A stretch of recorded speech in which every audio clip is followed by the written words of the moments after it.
Playoff Saturday. While the rest of the league out of the mix, Ian Rappaport starts taking a look at the future. Let's talk about the Cowboys head coaching gig. Sir, you have the floor. The Cowboys brass will spend today interviewing former Jets coach Robert Saleh. That is an in-person interview. He's had several head coach interviews. This is another one. They also, on Monday, are going to speak with Leslie Frazier, who currently works for the Seahawks, former Vikings head coach. That is in person as well. Meanwhile, yesterday, they spoke with Kellen Moore, considered to be a strong candidate in Dallas. The Eagles OC, and then my understanding is the Cowboys would like to speak to Lions defensive coordinator Aaron Glenn and potentially OC Ben Johnson. Just have to wait until the Lions are done to make that happen. But that's not why you're having me on, right? You want me to talk about Deion, yes, right? Okay. That's correct. So let's talk about Deion, the Cowboys, and where it all stands. Sources can... I mean, last week when we were on the air, Mike McCarthy had 48 more hours left on his contract.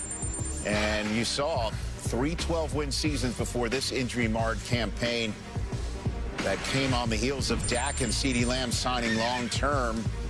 Went down the tubes. Micah Parsons is next in line for that piece of pie in Dallas. And that's the way we welcome you into hour number 2 of NFL Game Day morning here in this divisional playoff Saturday, presented by Intuit TurboTax.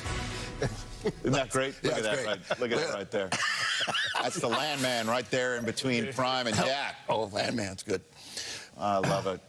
All right, guys. I mean, listen, if Prime wants it and Jerry wants it, that would put the Cowboys into the stratosphere of being talked about, which I know, listen, I know that that's part and parcel of the reason for being in the Metroplex there, right? And so that's out there.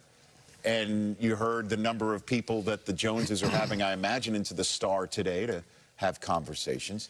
Who should be the next Cowboys head coach? See that guy over there? In the cowboy hat? Yeah, you're gonna say, "Oh, Mooch, you're crazy because you know your friends and that's Splash, America's team." There are a lot of other good candidates, right? You'll talk about that. There's a lot of great candidates that Jerry can choose from. But let's just talk about, you know, some people think this is crazy because he has no head or no coaching experience in the NFL at all. But I will say this: he's coached a lot for the culture in that locker room. And I'm not saying it's bad. Mike McCarthy did a heck of a job. But when Prime is in charge, he wants a certain kind of a way with his young men to be respectful to women and to the game and to respect things. And he teaches how to be a great human being. This would be awesome, all right? If Jerry says, hey, you know what? He's one of our own. He's one of our stars. We are America's team. Heck, he might bring fans from all over the country. But it's a little different than in college because he doesn't have the same, hey, transfer portal, 86 guys came into Colorado. You don't have that in the NFL. You recruit some free agents once in a while. Right. But I know that if he got the opportunity and they joined forces, this would be awesome to watch. He could do it. I agree. I think it would be awesome. And we are all friends with Deion, but because of that, we got to see both sides of Deion Sanders. Is that so many people out there just see prime time and phenomenal personality that he has and the big personality that he can bring in every situation, which would be great for the Dallas Cowboys. But we also got to see Deion Sanders behind the scenes, the man that he is, and how thoughtful he is and how much he loves this prime time. And I'll throw in a dark horse is, Ian mentioned that they wanted to talk with Aaron Glenn.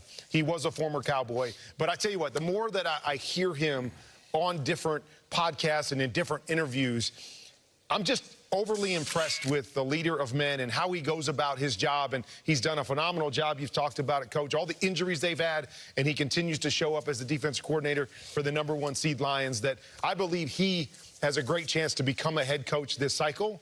And I think he would be a great head coach in Dallas. Yeah, Aaron Glenn is a former Jet as well. Right. And I know he's interviewed there. Yep. Deion becoming a coach of the Cowboys would break the internet. It would break it in two. And you know how many shows talk about the Cowboys just because they are the Dallas Cowboys, and how many of our colleagues like having fun at their expense or things of that nature. Deion would end a lot of that. He would also raise the stakes in a way that I don't know another head coach could do it. because he's played for him and he is who he is. And the dynamic between him and Jerry Jones, that's the conversation a lot of people have, Gerald. is, can you look the owner and general manager and the whole shebang right in the face and tell him something he doesn't want to hear and say, we need to do it my way and you need to trust me. Yeah. That's why a lot of people think that's whoever that person is should be the next coach of the Dallas Cowboys. Yeah, and I think I know who that person is. You look at that picture of Jerry Jones, he looked like Thanos. His hand is up like he got the Infinity Gauntlet and all the Infinity Stones. Yes. And since we know he has that much power, yes, sir, he needs to use all the Infinity Stones and trade for Mike Tomlin. You said you need somebody that'll look Jerry in the face and say, we do not care. He will look him in the face and say, Jerry, back up. Let me do this. He's a Super Bowl winning coach. He's coached already in a historic franchise. You need somebody that can handle that star. Mike Tomlin is that guy. And I spoke on maybe it's time for a split in Pittsburgh, a breath of fresh air. Mike Tomlin is still a great coach, but you need somebody that can handle the pressure that comes with being a Dallas Cowboy, to have to deal with Jerry and to be able to say, hey, back up, man, let me do this. I got it. He has to handle Micah Parsons. He has to handle CeeDee Lamb. He has to handle Dak Prescott. These are superstar players. Mike Tomlin has dealt with superstar players, and he's handled it great, if you ask me. If I'm Jerry, I use all of my power and try and get Mike Tomlin. And he's a couple years younger than Andy Reid was when he left the state of Pennsylvania and found a new spot. And we could see, obviously, what's happened in Kansas City as he takes the field as a two-time defending Super Bowl champion with 3 rings now in his case. And a lot of folks are wondering if Mike Tomlin is thinking that way after 18 years, 19 years in Pittsburgh, if he's thinking that way. And I think other teams are wondering if he's thinking that way as well. Calling the Steelers to see if he's available for trade and if he'd want to go. And that question was posed of Mike Tomlin this very week. Hit it. Understanding that you have a no trade clause in your contract, what's your message to any team that may reach out to the Steelers to gauge interest or availability in your services? I have no message. Save your time. Which sounds like a message, though. Sounds like Mike. Yeah. I have no message. Save your time. Those are 6 words. The first 3 kind of, offset the other 3. But if I'm a GM in any one of those jobs, I am going to entertain that thought, because you got a proven guy who's never lost, right? Never had a losing season, and could come in and take charge immediately. Let me go back to Deion. Sure. When we were doing this show together. Yes. Remember, we had having the time of our lives. A lot of years. Yes, sir. He'd be texting guys like in the morning, and I go, what are you doing?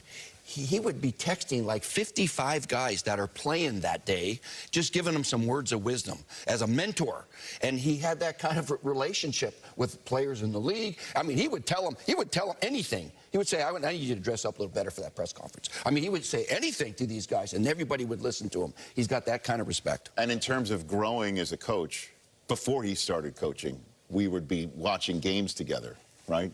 We would be watching games together because we were going to do the highlight show later on. He would sit there, and when there was some bad football, he would be screaming at the screen, cut him. That he would be, if somebody had a terrible play or a boneheaded play, he would stand up and scream, cut him, and he would turn to you and he'd say, I'd cut him before he came back to the sideline. That was prime in the beginning. Now look at him. Yeah. Hey, now it's just telling people to grab your Louis Vuitton, but, unbelievable. The state of circumstances in the Metroplex, while the Commanders have a chance to break the longest championship game drought entering the playoffs in the